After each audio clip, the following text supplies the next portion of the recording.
What up, Hey, Chief? what's going on, King? How you doing? I'm good, man. How about yourself, bro? So I'm gonna give you the honest version.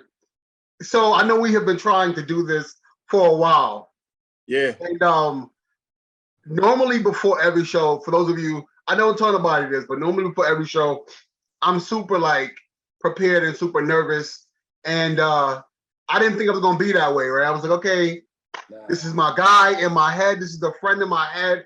I have been following this man for years, and it's like talking to a friend.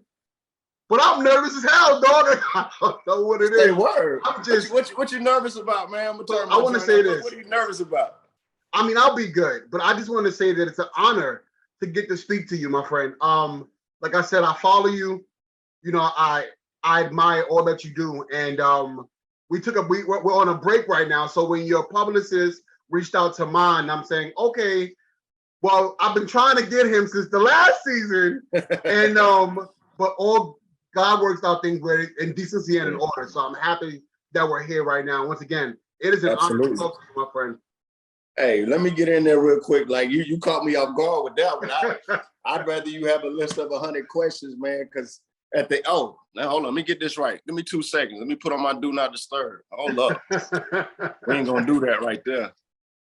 I bet. My apologies. No, you're good. First of all, I thank you for your patience, man. I thank you for giving me grace. We're juggling so many different, buns in the oven between me and my queen, and I appreciate the flexibility. And honestly, I don't take any moment for granted, because we could dive into something in this talk right now that could revolutionize something in someone's mind, but we could also mishandle it and just as easily hurt, harm, or destroy somebody's understanding. So I don't take this lightly. So I thank you for giving me an opportunity to, trespass on your platform to do what I do. You know what I mean? Anytime, So as I was diving in, because one thing you'll know about this show is I dive. I go deep if I need to. And I feel like I love your transparency. And as private as you've been, you're very intentional in what you do share, because all of it kind of wraps around, for God to get the glory at the end of the day. As I was thinking of what I was going to say to open it up, I thought about, I don't look like what I've been through. And if that was a person, that's you. Hands down, that is you. Kind of diving in and seeing and reading, about your childhood.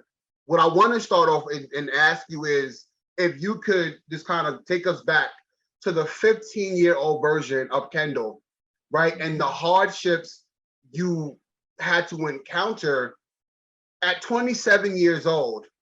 What was it for you that was like, okay, man, enough is enough, right? What I've been through, or what I've allowed myself to go through, is not who I want to be for the rest of my life.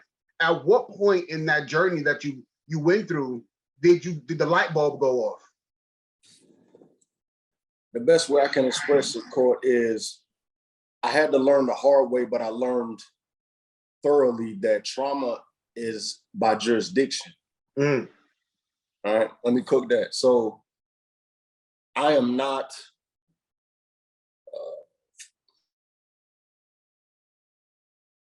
a man who didn't have a father in the home. I'm like dozens of men who, grew up with single parent dynamic, stepbrother, 2 different dads. I'm not special because of that. Those are the same men that we're trying to reach. However, like those individuals, I was crying out and nobody understood the voice, right? So not having a father there, we will suppress that and compartmentalize it. And it's easy to do because you're surrounded by jurisdiction, so many like-minded, like-traumatized individuals. Right. So the clique that I was running with, none of us had a father. So we shared that in common. So because we shared that in common and it was the norm, we never talked about fatherless issues. Yeah. Not knowing that our behavior, the things we're drinking, smoking, the ways we're treating women, the ways we're treating other men who look like us, we were all crying out, whether it was in the bottle or the end of the clip, for a father.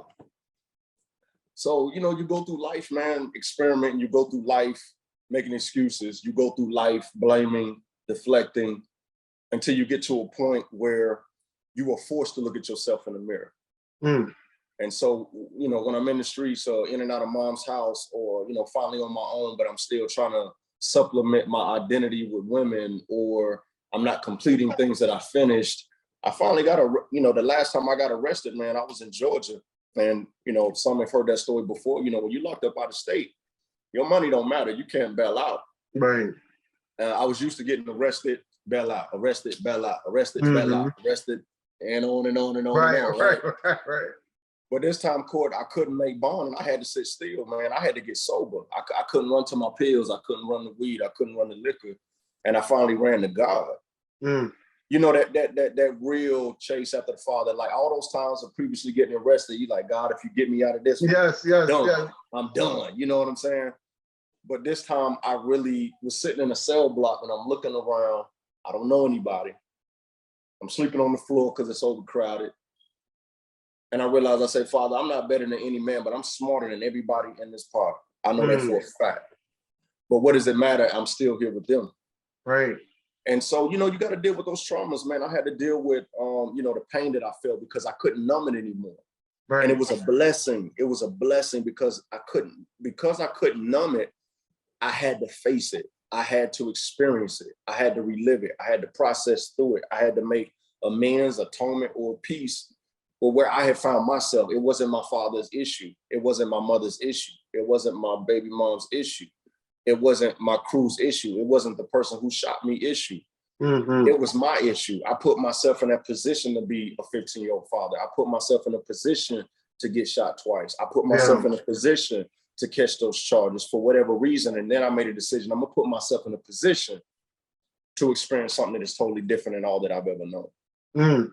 And that's easier said than done.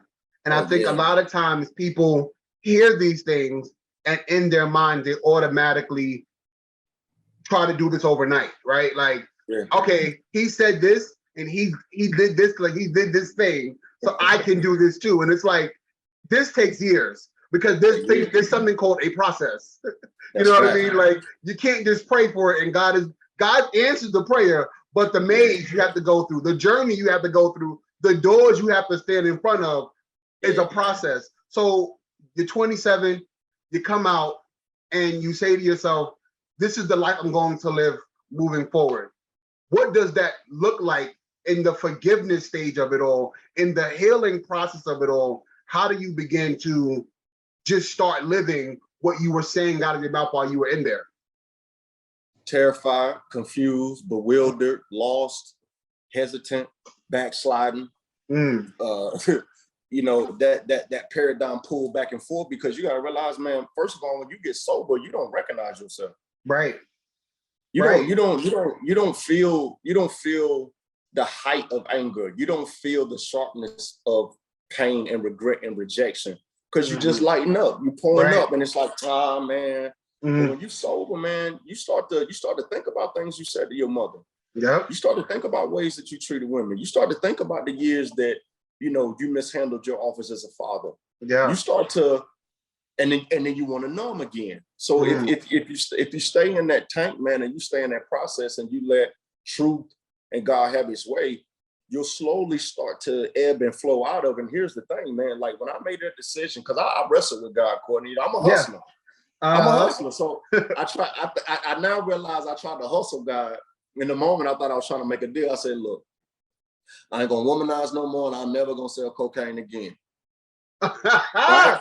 Yes. But Father, you put weed in the ground. You did that. You don't gotta manufacture it, repurpose it, like you did that. So, and because I was scared, man, because I just caught my third felony, and I had already become accustomed to getting jobs and getting let go because of my background. I'm talking about I would ace the interview and orientation at Bank of America, Wells Fargo. I remember I tried to go to Sprint call center one time, and the day before I start, I get a call saying, unfortunately, after further review, we're not going to be able to hire you at this time. And I would go through this back and forth, or going into an organization, working from the bottom, and then being told I can never be at the top. Like, working at Red Lobster, and I'm working through the alley and I'm working through the program, but I can never be a general manager, or working at Foot Locker, having the highest sales in my district, but I can never own my own. Courtney, 2 weeks ago, I tried to get an Airbnb. My criminal background came up. Wow. Now this is Mr. Taylor, Mr. Salute first, Mr. Reform. I do you one better, man. I had ownership in a multi-million-dollar company, and I could not get an apartment in my name. This house that I'm in right now with my wife is the first property in my life where I was able to put my name on the paperwork. And so you go through that spell and you start to get frustrated. You feel embarrassed. You feel less than a man. And then you try to hide yourself in either more women, more productivity, trying to make more money, until you always come back to your true self, man. And you have to figure out and realize what's going to sustain me if I lose all of this, if all of this is taken from me, and I've masked my identity and my personality and my reputation on it. What am I without those things? And that's when I really started to grow as a man and do some of the self-development of who I am in solitude, who I am when I have nothing to offer someone, who am I when I have nothing to produce. I'm still enough. I'm still a king. I'm still great. I'm still capable. But it's hard to get to that place, man, when you're looking at social media and everything communicates to you that you don't have enough, or, you may do it. You may look at other platforms and be like, man, like if I could, but then you forget when that one time when you said, if I could only. We get caught up in that. And so my life has been, as you said earlier, my life has been a mixture of being married to someone who is globally visible, but still trying to maintain the essence of my privacy and my secrecy that I hold dear in my heart. So you're right. On my page, I'll do enough, but I'm not gonna give you everything that I have, because you weren't there when I was working to achieve. Come on. You weren't there for the building blocks. Yeah. Some of that, I told my wife one time, I said, just every once in a while, take a beautiful glam pic and send it to me and don't post it. Let me have that. Right. You know what I'm saying? Like if you send it to me and then you post it, that's ours. Come on. That's how hard it is to keep something pure. You know what I mean? So it is a tough process, man. And I never on any platform watered down the pain, the suffering, the tunnel of learning the difference between being lonely and standing alone. You have to go through those things as a man.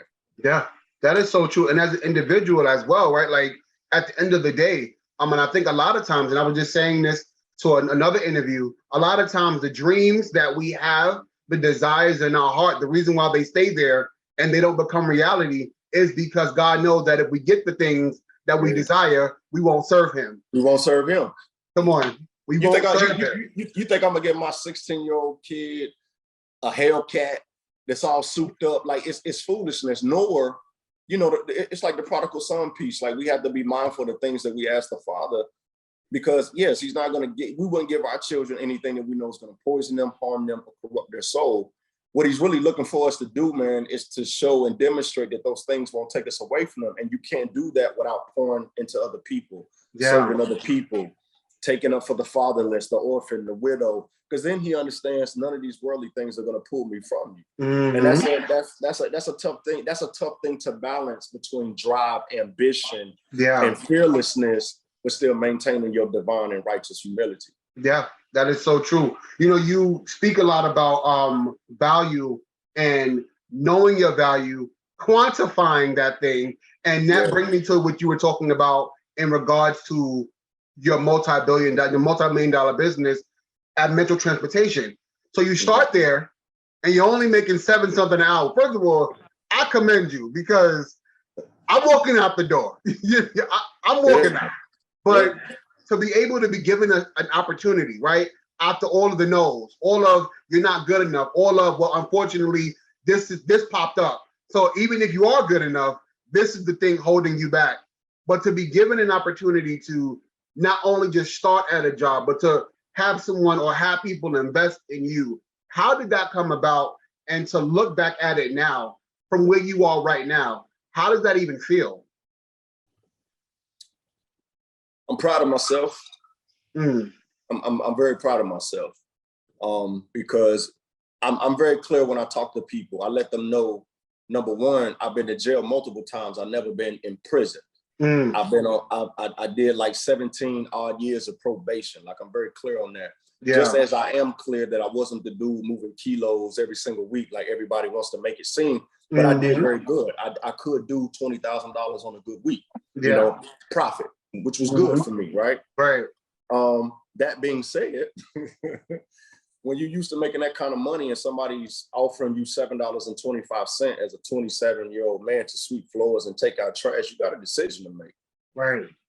And my decision is not everybody's decision, but I learned very quickly that the God that I serve is not into interior decorating. Come on. He's going to take what you believe and what you hold true, tear it down, and rebuild something that's lasting. So for me, it was I don't like humbling. I was already humble when I took it. For me, I guess my wife says it all the time. It was necessary because as I swept those floors, I would pray. As I would drive those vans as a backup driver, I would pray. And he took me to a scripture with King David. You got to realize, man, the distance of time between him being anointed and him being crowned. So he was anointed and still shepherding sheep. Come on. He had been anointed king, and he was still seen as a little runt from his brother, still being, you know, treated like a little bugaboo. Yeah. You know, that's how the Most High operation works. And so, yeah, I believe I got anointed when I came out, and I've been anointed all my life, but I feel like he anointed me king when I came out of jail. But then there was like a 4-year process before I could get crowned. But that's a small thing in some people, you know, in some people's mindset. So to go from 725 to almost $6 million a year in 4 years, I think it's pretty impressive because that's 400% growth. Yes.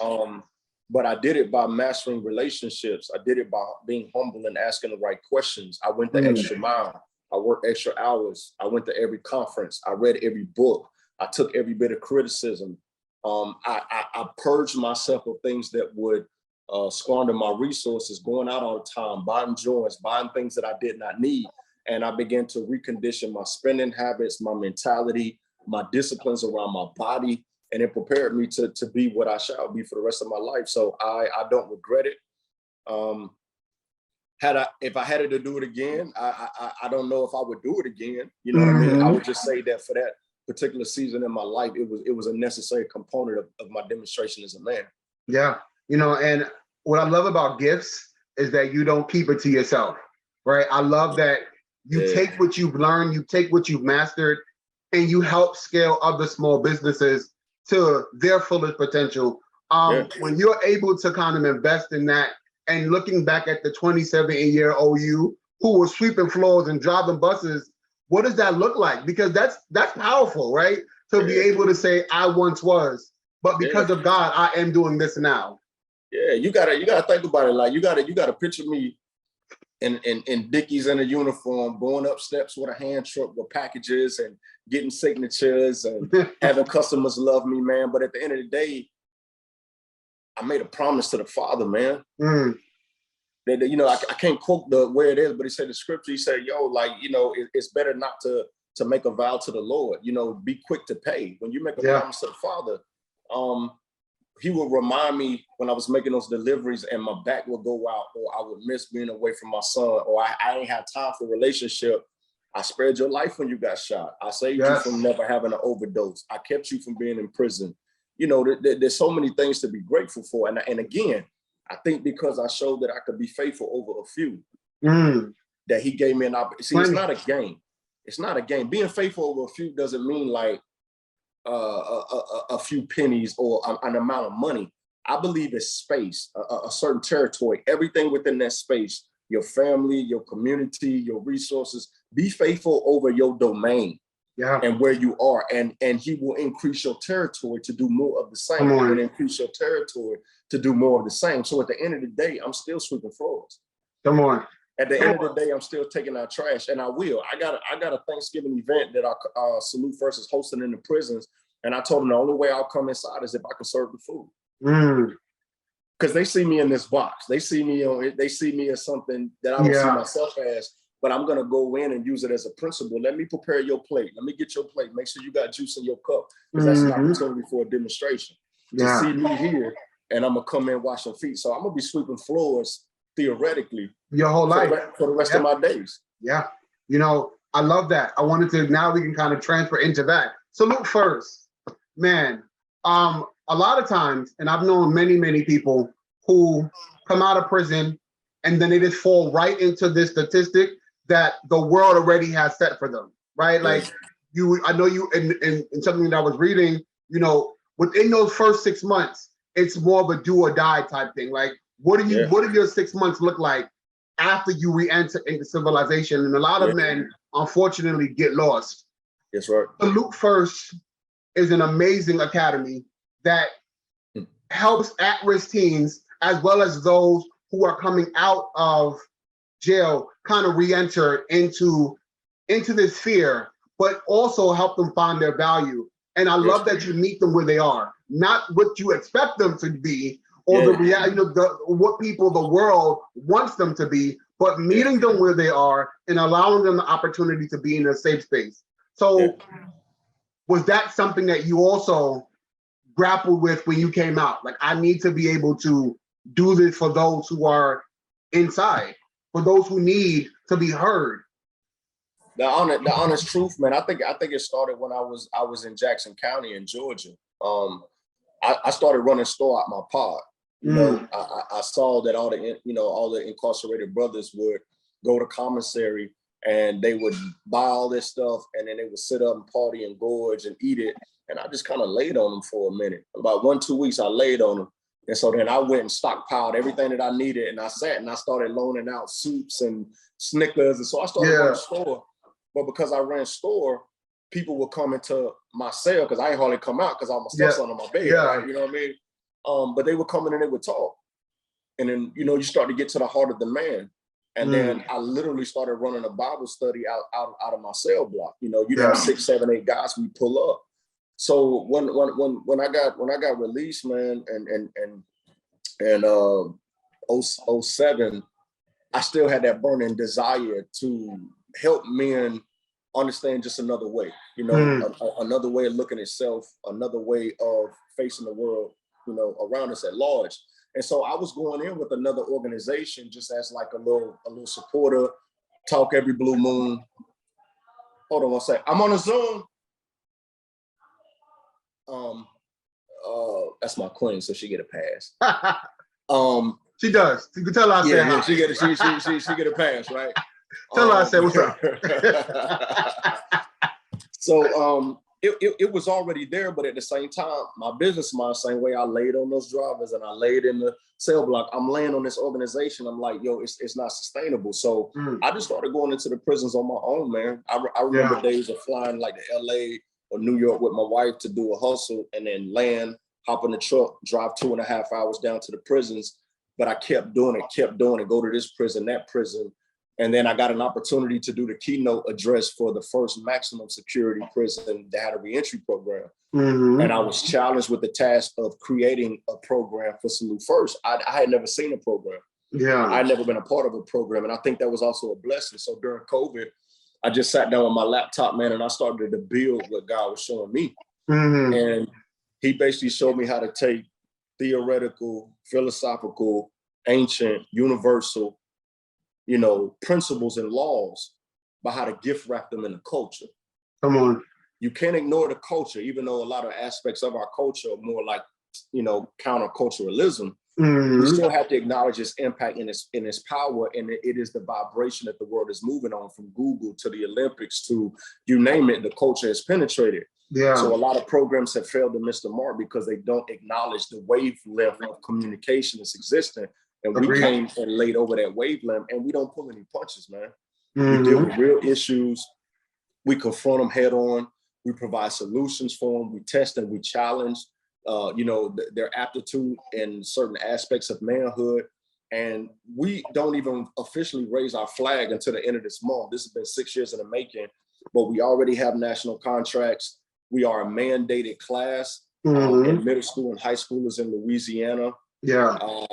We are going global. We got opportunities in Ghana, Virgin Islands, Norway. So we're going to officially raise the flag, and we'll be looking for men of good character.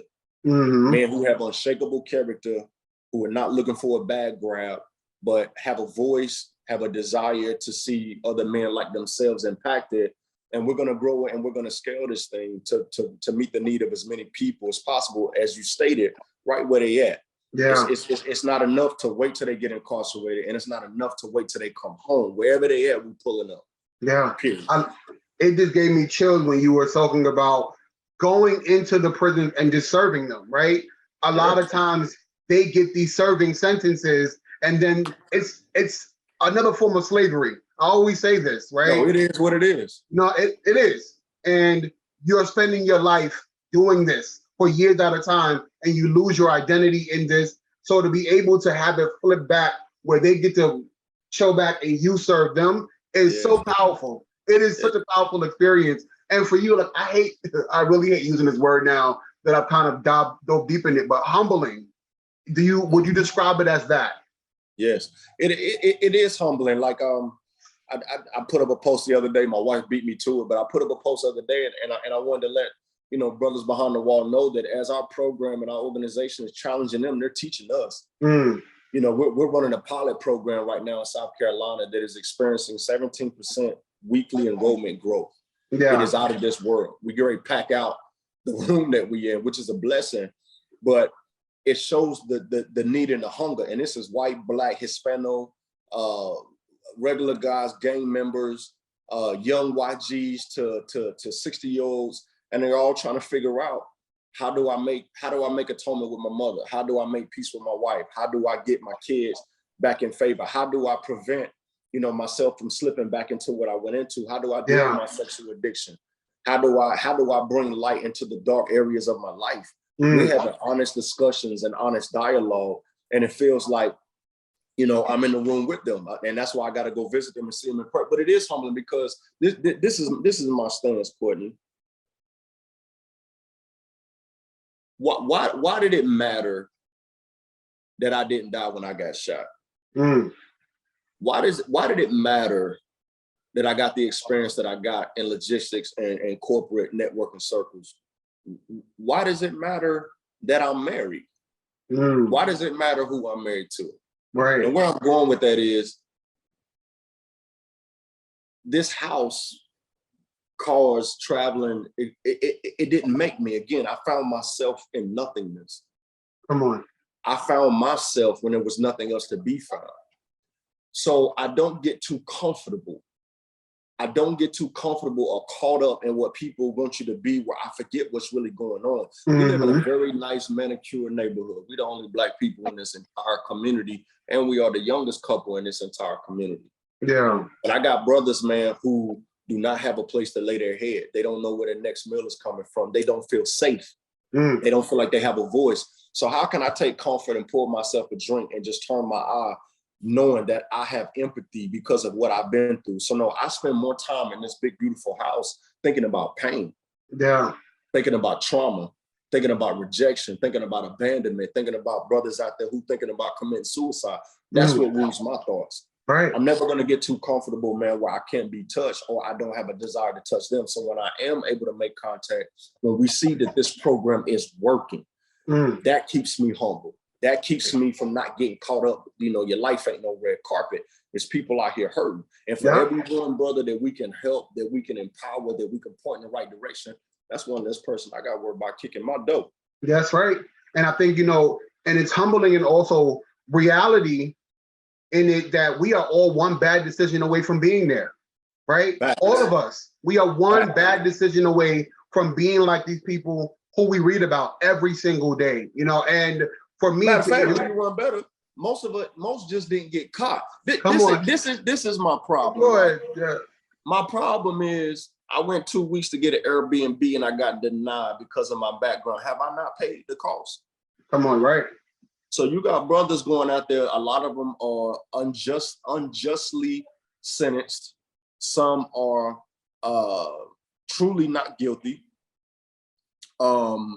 And these brothers are serving their time, women as well, but these brothers are serving their time. They come home. You've already lost touch with your family. You've lost years. You got exonerated after 30 years of being falsely imprisoned, and you got to fight to get the money they gave you in the civil suit. And then society wants to continue to penalize you every time you want to find a place to lay your head, a place of employment, you know, whatever the case. It wants to constantly remind you. So what is the point of the time? Right. If you gave me 20 years, but what you really gave me was life. It was life, right? You gave me 2-3 years, which what you really gave me was life. And that's the problem that I have. But we have found ways as felons to be able to navigate and to be able to overcome that through entrepreneurship and networking with each other. And that's the motive here. What we really want to do is create a nation of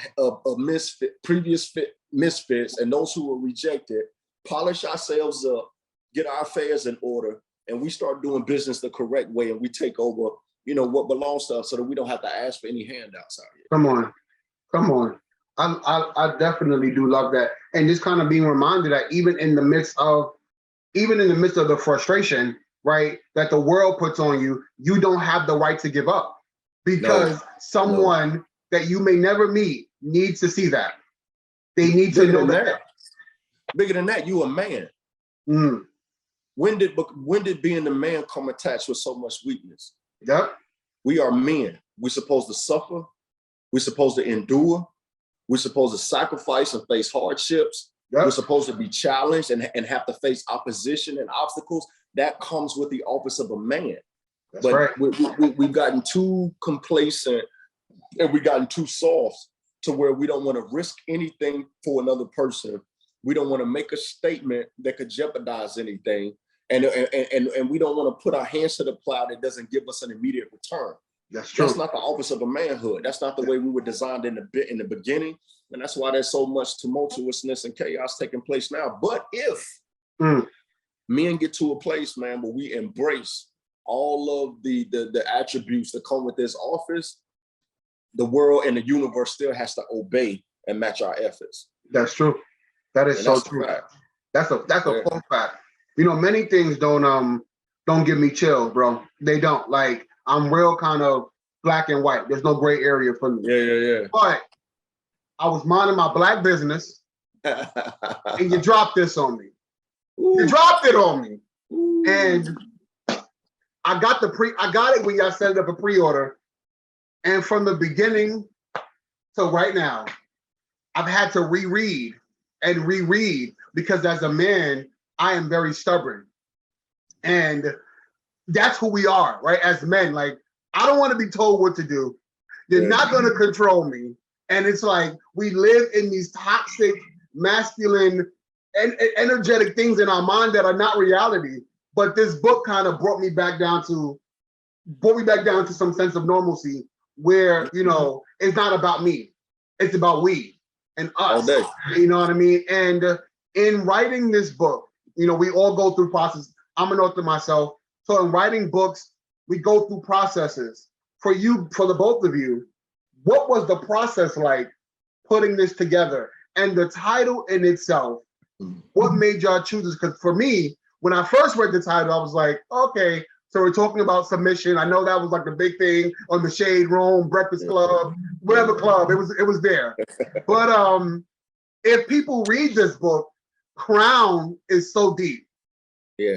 Crown talks about the false sense of validation that we're seeking from everybody else and everywhere else and everything else, and we're bringing it back home, and then we're upset because home doesn't look like what outside makes us feel like. Exactly. So for you guys, what was the process like in making this? It had its beautiful moments, man, of reflection. You know, there were some breakthroughs that took place where Hillary Beard, who co-wrote the book with us, helped us extract certain, you know, beauties and rare moments from our marriage that we couldn't see ourselves. And there was some incredible breakthroughs of understanding and revelation that took place that we couldn't figure out how to unveil and release to one another. It came out through the writing process. So there were moments, man, we had to stop and call for the day just so I could hold my wife while she was crying. Or there were times that I realized how I had missed the mark and understanding. And I'm still at that place. I had to apologize this morning for something. I'm keeping it G. I had to apologize for something this morning. You know what I mean? Like, it was a beautiful process, and it was an honest one.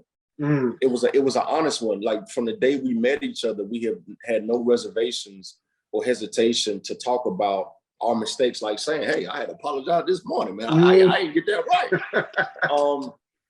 So it's an honest work, and we grew from it. We knew that if we grew from the process ourselves, that others would benefit. And so, you know how publishers do, they come to you with all these titles, and man, it was like they were trying to like use excerpts from songs she had and album titles, and you know, I get it, trying to make that easy correlation and that easy grab. But for us, the main thing, we hope people realize, not just hear, but realize if you're ever in our presence, that is how we rock. We're two humble people. We don't walk backstage or fly to a speaking event or anywhere and feel like everything's supposed to lay down for us, or that we need all these extra amenities and special items and all of that nonsense. It's like we love people.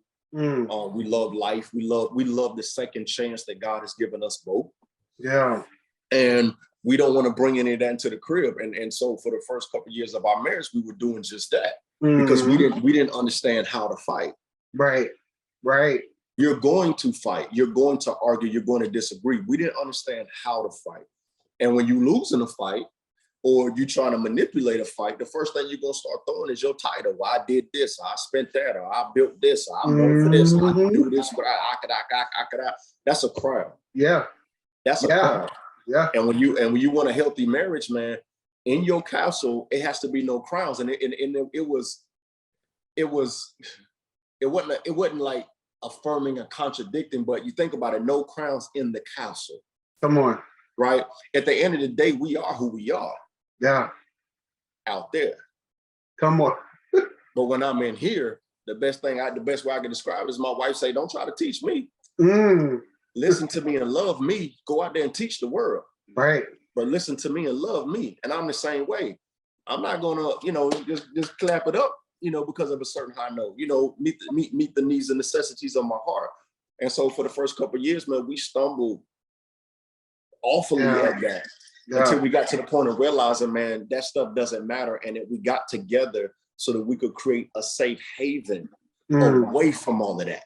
Yeah. So when we come home, we take the crown off in our castle. But when we leave, we pop it back on because social expectation is right there ready to meet you at your mailbox. Yeah. That is literally so true. That is so true. So when you speak about that, because it's a healing journey in reality, you know what I mean? It's a healing journey in itself. What part of you did you feel needed to be healed in order to complete this? I told some soldiers at the round table the other day that I now realize that marriage is a trauma unit. Marriage is a trauma unit. Because we all come in with our traumas. We all try to hide our traumas or think that we've overcome them. And at the most opportune time, your trauma will reveal itself to each other without your permission. That's right. My wife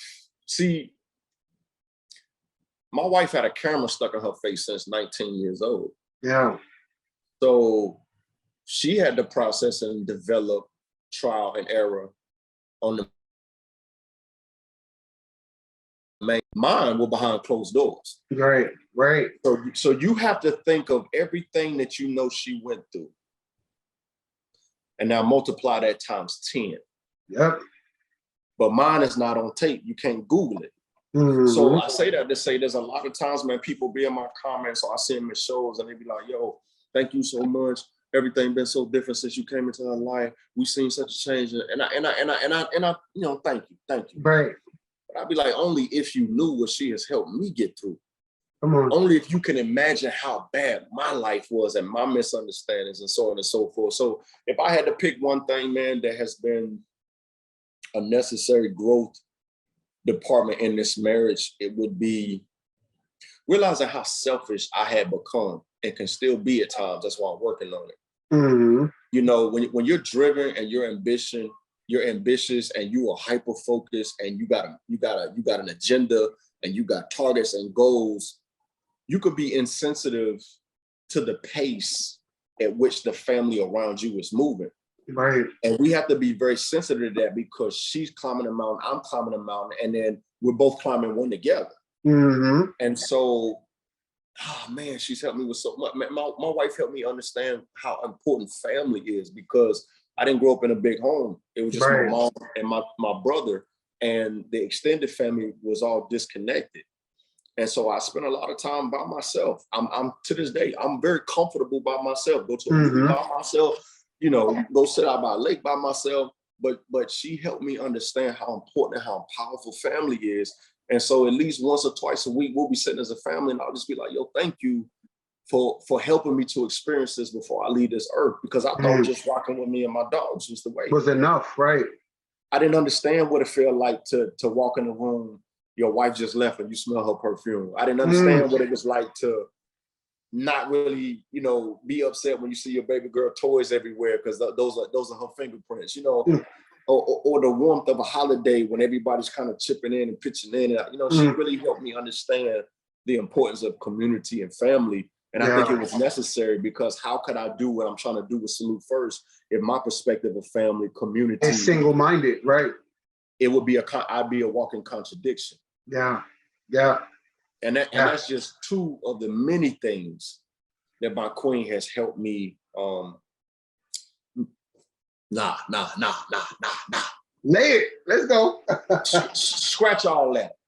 You can keep it though, but scratch it. If there was one thing that I thank her for is she helped me with my boldness toward God before other people. I remember the first show I went to and she went into that worship set and I started cringing. I'm fresh now. Yeah. And I'm like, oh, like this ain't that. This ain't like you just went from, oh. But I remember one day, man, I got caught up backstage, man. I was backstage in worship and I was just crying, man. And I realized it was cool doing Bible study in the cell. Yes. I'm cool if I got my desk and I got my concordance and I got my logos and but she helped me get comfortable with being bold about my love for God before man. And I would have to say that would be the most supreme thing because I used to be uncomfortable when people would talk about God in the room. I loved it, but I was just like, this ain't everything got to be politically correct. Right. But her being unapologetic to her faith taught me, encouraged me, and held me accountable to speaking that which I know to be true. Because it brings it back full circle, right? Like this is the promise that I told God, that I'm going to praise you anyway. I'm going to love you anyway. I'm going to worship you anyway. So God is going to send you the very thing to remind you that what about this promise? You at 27 years old, that when you got out, I'm going to love you and serve you, worship you. Let's go. Go. And now in the program, Taylor Talks, the book, you'll see that I'm unapologetic as well, because it was always in my head, but it needed to translate down to the fullness of my heart. Come on. And now I'm unapologetic with it. I remember I went to one school, I'm not gonna say who it was, and I presented the program. They called us, you know what I mean? And I showed them a clip and they was like, are you hesitant about how much you talk about God? What if we got an atheist? I said, they don't have to take the program. Come on. We're not forcing the program. Yeah, but I'm not going to deny it to make you feel comfortable. You already done took prayer out of schools, you know, and I'm not telling you where you should be. I ain't doing altar calls. I'm just giving you examples of, you know, certain things in the program that people need to consider. Yeah. Come on, talking about planting seeds. Come on, man. Stop playing. Come on. So you mentioned something just now, and I'm happy. And for those of you who are watching right now, you're bringing back Taylor Talks. And we are excited because we've been missing Taylor Talks. And I know it started out with just 30 minutes here, a minute here. At what point were you both like, wait, we planted something that has sprouted faster than we could imagine, and now have made it a dynamic duo thing that people stop you for and go, hey, like, what's up? You know, it's crazy, man. We'll be at the doctor's office trying to check Kezzy in, and they be like, I'm gonna watch Taylor Talk tonight, or we'll be like, go to the grocery store. I go to CVS and I'm paying for my stuff at the self checkout, Right. Hey, Mr. Taylor, I love Taylor Talk last night, but you said dot. So it was again, man. My wife has a lot of ideas, man. I don't try to like plagiarize. Like she had the idea one day. She said, "Why don't we just go live?" Because we kept doing the 30-second, 1 minute, 2-3 minute clips. She said, "Why don't we just go live and just cook up?" And when we looked at the numbers, we was like, "Whoa!" So let's do another one. It was like, "Okay, well, let's bring a DJ. Okay, well, let's bring the Riggers. Okay, let's put things. Okay, it's all about you." And it became this thing, and then we would get the data, and we would see Russia, we'd see Argentina, we'd see Brazil, we'd see Canada, we would see Mexico and Bahamas and Africa and Nigeria. and that's when we started to realize it became a responsibility. Because when I look on social media and I send them to my wife every time I see one, weekly, I'm seeing some couple that's getting divorced. Right. Divorced. Now, these are people that we lifted up. Right. These are people who we love for their skills and talents, but they're falling to the wayside. And I'll send it to my wife and I say, "What are your thoughts? So-and-so just got divorced. What are your thoughts? What are your?" And we would never talk about this stuff on our platform. We stay away from gossip, hot topics. Don't mean we won't ever entertain some things, but at the end of the day, we know how easy it is to be attacked and torn down.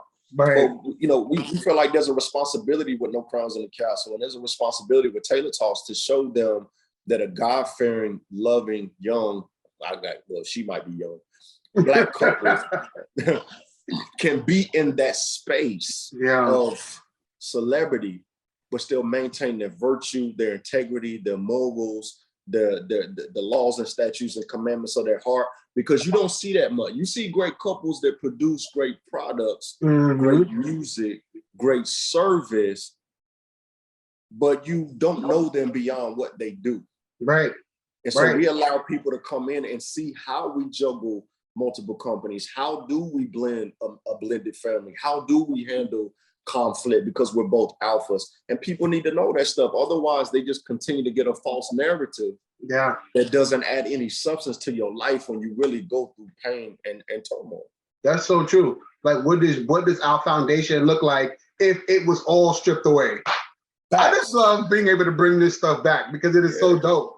So if you could have a conversation with the younger version of yourself now, with all the self-awareness that you know, all of the things that you've been able to encompass, what would that conversation look like? It would be short and sweet. I would tell him to lead right now. All of my painful experiences in the streets came because I was following. Yeah. I was riding the wave, doing what everybody else was doing, afraid to stand out, afraid to go against the current and be different, just to find myself back at that place. I would tell him that, yo, you're unique, like, be you. Like, you don't like playing John Madden. You like reading poetry, read poetry. Yeah. You know what I mean? You like studying math, study math. You're very curious about history and science, and focus on those things, and don't dumb yourself down to fit into a group that can't fit you in the first place. Come on.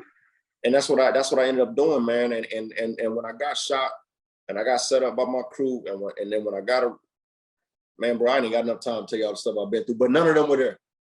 None of them were there.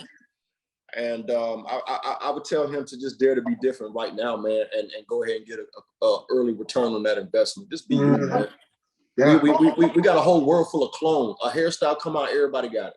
Yeah. A shoe come out, everybody got it. A certain style of chain come out, everybody got it. Like, we don't appreciate uniqueness no more. Everybody just wants to fit in. Right. I refuse to fit in.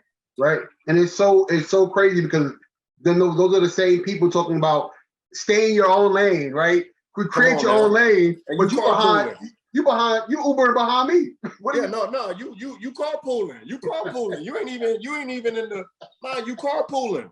Yeah. Everybody's carpooling, man, and nobody wants to dare to be different. No originality, man. No uniqueness, man, because they're fearful. Yeah. If I don't ride the wave, they're gonna see me. Yeah. If I don't wear what everybody else is wearing, they're gonna see me. Yo, it's good to be seen. That's right. You know, once again, like I said, I was looking forward to this for a long time, and it has been an honor and a pleasure of mine to be able to get to speak to you, and just to get us to know a little bit more about the great man, and that's pictured here. The great man that's pictured here. Everybody, this is my newest friend, and yeah, brother. we gotta stay in touch, bro. Yes, most definitely. And if you need a moderator for Taylor Talks, I'll Say fly. less. I'll Say fly. less. Hey, where you located at? I'm in New York. Okay, say Yeah. less. So taking the trip to North Carolina is nothing. I think we got a book signing and a speaking engagement in Jersey coming up for the book. I know Dallas, Jacksonville had to cancel because of the hurricane. Yeah. But we making some moves, man. I hope the opportunity presents itself. And if we ever in your area with a show or something, hit me up, man. I got seats on me. Okay. I'll definitely hit you up after this and we can talk a little bit more. But everybody, this is Kendall Taylor, husband, father, CEO, author, and my friend. Please make sure you are following over on Instagram and all things that he has going on, just because I said so. I love you all for watching. Kendall, we'll talk soon. And you guys enjoy the rest of your afternoon. Salute.